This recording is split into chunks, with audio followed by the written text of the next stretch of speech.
தனாதிபதியோட உச்ச வீட வச்சு உங்க பணத்தை எப்படி பெருக்கிறதுங்கிறத பத்தி தான் இப்ப நாம சுருக்கமா பார்க்க போறோம். உங்க ஜாதகத்துல 2ஆம் வீட்டு அதிபதி தான் தனாதிபதி. அவர்தான் உங்க பண வரவையே தீர்மானிக்கிறார். சரி, இந்த தனாதிபதி உச்சமடைகிற, அதாவது ரொம்ப வலிமையா இருக்கிற ஒரு வீடு இருக்கும் பாருங்க, அந்த இடத்துல நீங்க கவனம் செலுத்தினாலே போதும், உங்க பொருளாதாரம் பெரிய அளவுல வளரும். முதல்ல ஒவ்வொரு லக்னத்துக்கும் பலன் வேற வேற மாதிரி இருக்கும். சிலருக்கு தனாதிபதி தொழில் பண்ற இடத்துல உச்சமா இருப்பார். அப்போ அவங்களுக்கு தொழில் மூலமாவே நல்ல பணம் வரும். இன்னும் சிலருக்கோ வாழ்க்கை துணை வரத குறிக்கிற வீட்ல உச்சம் பெறுவார். அவங்களுக்கு கல்யாணத்துக்கு அப்புறம் ஒரு பெரிய முன்னேற்றம் இருக்கும்.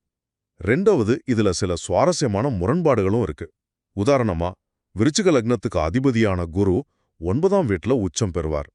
இதனால இவங்களுக்கு பூர்வீக சொத்து, உயர்கல்வி மூலமா செல்வம் சேரும். ஆனா இதுக்கு அப்படியே நேர்மாறா, மிதுன லக்னத்துக்கு அதிபதியான சந்திரன் செலவுகளை குறிக்கிற 12ஆம் வீட்ல உச்சம் பெறுவார். சோ இவங்க தங்களோட செலவுகளை கட்டுப்படுத்தினாலே போதும், செல்வம் தானா சேர ஆரம்பிச்சிடும். கடைசியா ஒரு முக்கியமான விஷயத்தையும் கவனிக்கணும். உங்க தனாதிபதி உச்சமாகிற வீடு உங்க லக்னத்துக்கு எத்தனாவது வீடு, அப்புறம் காலபுருஷனுக்கு, அதாவது மேஷத்தை முதல் வீடா வச்சு பார்க்கும்போது அது எத்தனாவது வீடுன்னு பார்க்கணும்.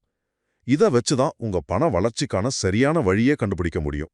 அப்போ சுருக்கமா சொல்லணும்னா, உங்க தனாதிபதி எங்க உச்சமா இருக்காரோ அந்த வீட்டு விஷயங்கள்ல நீங்க கூடுதல் கவனம் செலுத்துறது தான் உங்க நிதி வளர்ச்சிக்கான ஒரு திறவுகோல்.